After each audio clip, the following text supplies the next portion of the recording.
আমাদের তৈরি সব কৃত্রিম উপগ্রহ বা স্যাটেলাইট মুহূর্তেই ধ্বংস হয়ে যাবে। বলয় থেকে কোটি কোটি পাথর পৃথিবীর বুকে উল্কাপাতের মতো আছড়ে পড়বে। পৃথিবীর টেকটনিক প্লেটগুলো ভেঙে চুরমার হয়ে যাবে। জন্ম নেবে এমন ভূমিকম্প যা রিক্টার স্কেলের সব রেকর্ড ছাড়িয়ে যাবে। চাঁদ আমাদের পৃথিবীর একমাত্র উপগ্রহ, যা 3,84,000 কিলোমিটার দূরে থেকে আমাদের রক্ষা করে। কিন্তু কি হতো যদি এই দূরত্ব কমে মাত্র 1 কিলোমিটারে চলে আসতো? বিজ্ঞানের ভাষায় একটি সীমা আছে, যাকে বলা হয় রোশ লিমিট। এই সীমার ভেতরে কোনো উপগ্রহ এলে গ্রহের মহাকর্ষ বল তাকে টুকরো টুকরো করে দেয়।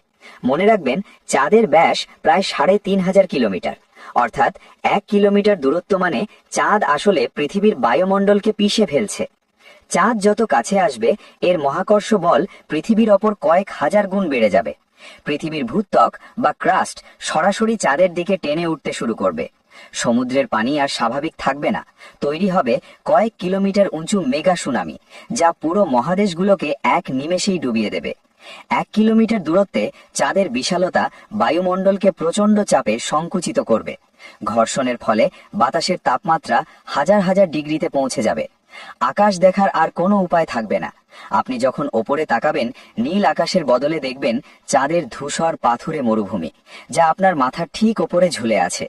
পৃথিবীর টেকটনিক প্লেটগুলো ভেঙে চুরমার হয়ে যাবে।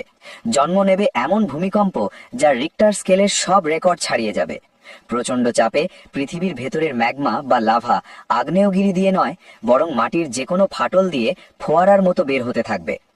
রোশ লিমিট অতিক্রম করার ফলে চাঁদ নিজেও টিকতে পারবে না। পৃথিবীর মহাকর্ষ বল চাঁদকে আস্ত রাখতে দেবে না, এটি টুকরো টুকরো হতে শুরু করবে। চাঁদের সেই ধ্বংসাবশেষ পৃথিবীর চারদিকে শনির বলয়ের মতো একটি বিশাল বলয় তৈরি করবে। কিন্তু এটি দেখতে সুন্দর হলেও হবে অত্যন্ত ভয়ঙ্কর। বলয় থেকে কোটি কোটি পাথর পৃথিবীর বুকে উল্কাপাতের মতো আছড়ে পড়বে। প্রতিটি আঘাত হবে পারমাণবিক বোমার চেয়েও শক্তিশালী। চাঁদের মহাকর্ষ বল পৃথিবীর সমান হয়ে যাওয়ায় অনেক জায়গায় আপনি নিজেকে ওজনহীন অনুভব করবেন। সবকিছু মহাশূন্যে ভেসে যেতে শুরু করবে। ঘর্ষণের ফলে পৃথিবীর ভেতরটা প্রচণ্ড উত্তপ্ত হয়ে উঠবে। একে বলা হয় টাইডাল হিটিং, যা পৃথিবীকে একটি গলিত অগ্নিকুণ্ডে পরিণত করবে। এত বিশাল মহাকর্ষীয় পরিবর্তনে সময়ের ওপর প্রভাব পড়তে পারে। যদিও এটি সামান্য, কিন্তু মহাকাশ বিজ্ঞানে এটি এক অভাবনীয় ঘটনা। আমাদের তৈরি সব কৃত্রিম উপগ্রহ বা স্যাটেলাইট মুহূর্তেই ধ্বংস হয়ে যাবে। পুরো পৃথিবী যোগাযোগ বিচ্ছিন্ন হয়ে পড়বে। এমনকি আণবিক পর্যায়েও প্রভাব পড়বে। পানির হাইড্রোজেন ও অক্সিজেন বন্ধন ছিঁড়ে যেতে পারে।